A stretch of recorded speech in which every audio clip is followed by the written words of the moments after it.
Okay. Yeah, if my sister says she's one of the favorite, I'm the most favorite.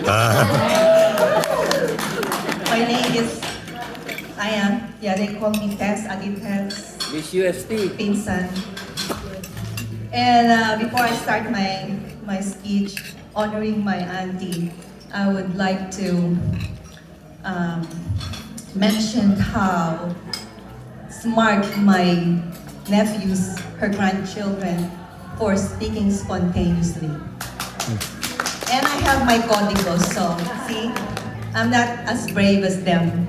But the only reason why I had to sit down this morning and write down what I needed to say today is because I don't want to pass this opportunity by missing something very relevant and which is close to my heart. So here it is.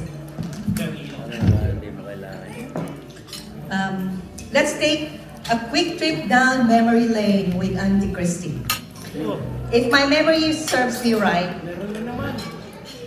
my relationship with Auntie Christy as a child was the times we spent summer vacations at Camp Cramming.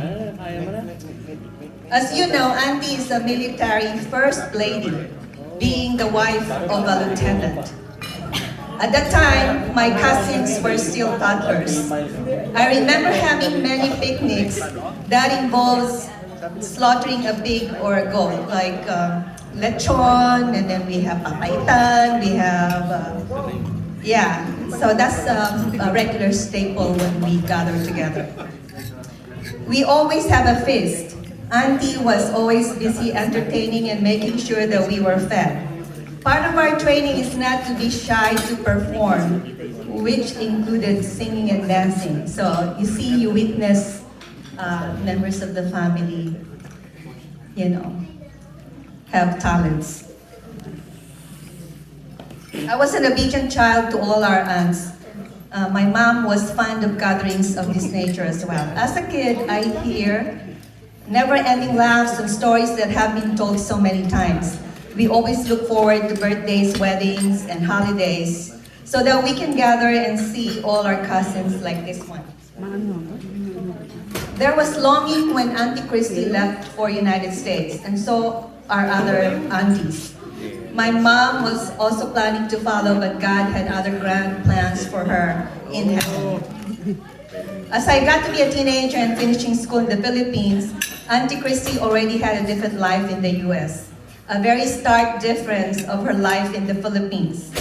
What I meant was a life of love and sacrifices.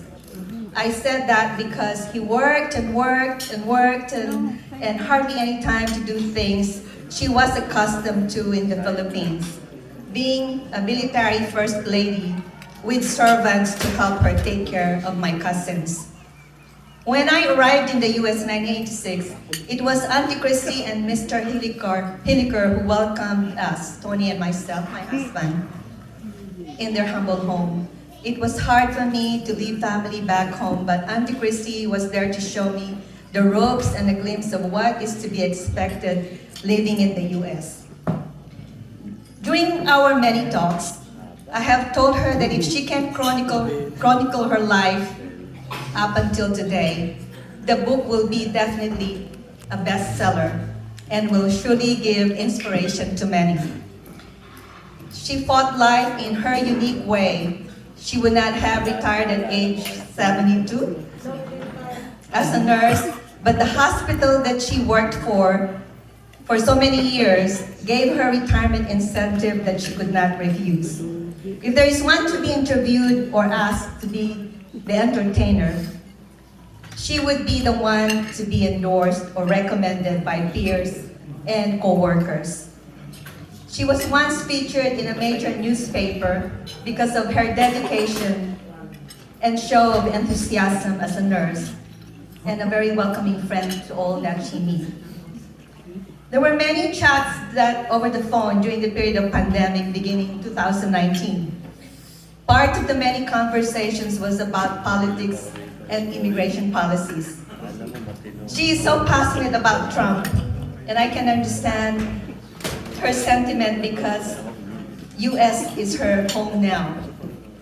Like a farmer She plowed and cultivated her gifts, time and talent to be where she is now. She did not have a specific plan other than being a hardworking individual, and that includes exploring all the possibilities of providing for her children as long as she is physically able. She did not hesitate to take care of the ailing Mr. Hilliker for 4 years. As soon as she retired, she dedicated a lot of time taking care of Mr. Hilliker and also be available to take care of her apos in Valencia and all her grandchildren.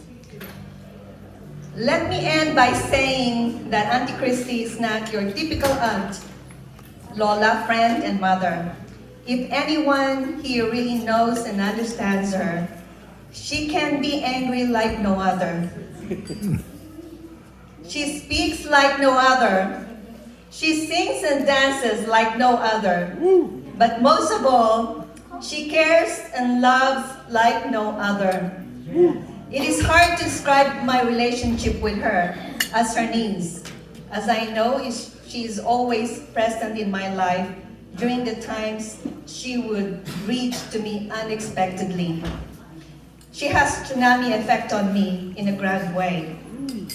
Hashtag, nami-miss kita, hindi mo na ako tinatawagan.